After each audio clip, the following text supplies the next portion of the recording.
One evening, just before going to sleep, I suddenly had an idea. I'll make a city builder based on a hexagonal map. I am glad to say that almost 2 years later, I am finally not even remotely close to being done.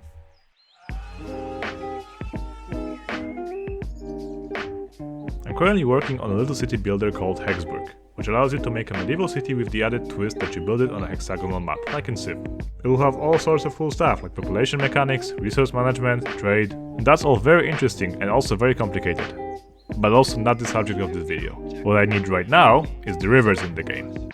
And as you will soon see, I have a deep need to severely over-engineer them. Currently, on the map when you start a new game, there's one big river flowing through the middle. That's not good enough, however. I want to have one big river but also several smaller ones flowing into it.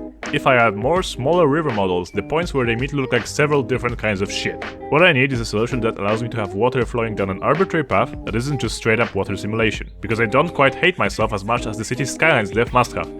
Seriously, adding water simulation to a city builder is such an overkill, why did they do it? One non-suicidal option I learned about recently is something called a flow map.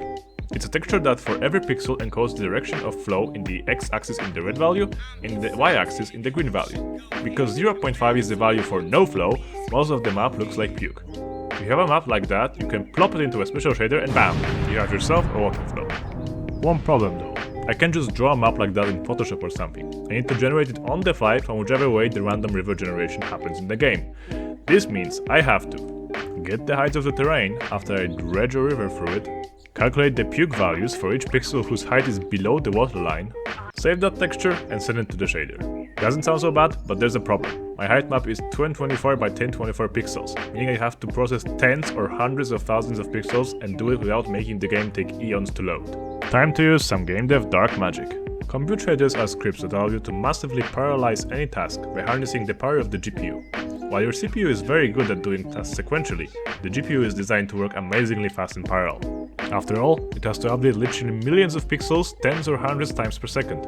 We can use that to make the calculation of the flow map take mere milliseconds instead of however long it would take on the CPU. So, let's make a compute shader. When you create a compute shader in Unity, there are a few things worth explaining. Compute shaders have kernels, which are the methods that get called in parallel. The numForce argument at the top signifies the dimensions of the thread group, so since we'll be working with a 2D texture, it has an x and y of 8, but a z of 1. Also, a little pro tip here. These numthreads are so completely arbitrary and poorly understood that basically all advice online I found on setting these values is either to leave them the fuck alone and don't change the default ones, or test random ones until your code starts working, which I do anyway, so that's fine. There are also these fancy types of arrays and textures called buffers that exist in compute shaders. They look weird, but you use them just as regular arrays and textures inside the kernel. So now with the use of editing magic, I can take this basic script and turn it into the final one. Don't be fooled by the transition though. This little motherfucker right here cost me a week of my life. So, let's go over what I do here. First, I take a flattened height map of the terrain. It's flattened because you can't just get a height map texture from your Unity terrain, because that would be too easy.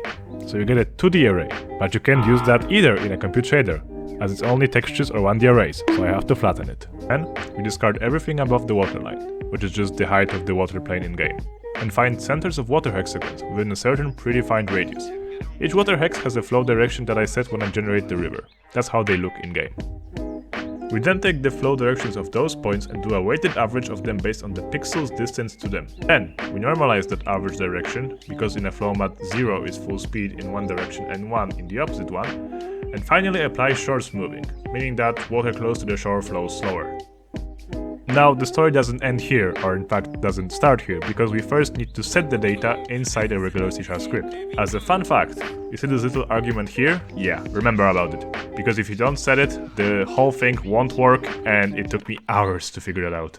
So, now we have a flow map texture. Now all we need is a shader that can display it properly. Fortunately, there's a great tutorial on this by Polytuts. It shows how to make the whole thing in shader graph, which makes it look like cursed spaghetti, but at least it works. Now if you put the texture into the shader, and create a material, and apply it to the water plane, we can see that, yes, finally, the water is flowing. And as I said before, it even works on intersections. Oh, I know the flow isn't perfect, but that's because you can't really expect water to flow perfectly down a hexagonal, chunky ass looking shape, but this result is good enough for now. Anyway, that's it. I hope you enjoyed seeing how this little game dev sausage is made. I'm now going to go work on more important things like the gameplay and making the game fun. But in the meantime, do stick around. I plan to make more of these devlogs showing how the game is made and what I actually want to achieve with it. So if you're interested in seeing that, then do the usual, like, subscribe, and I'll see you there. Okay, bye!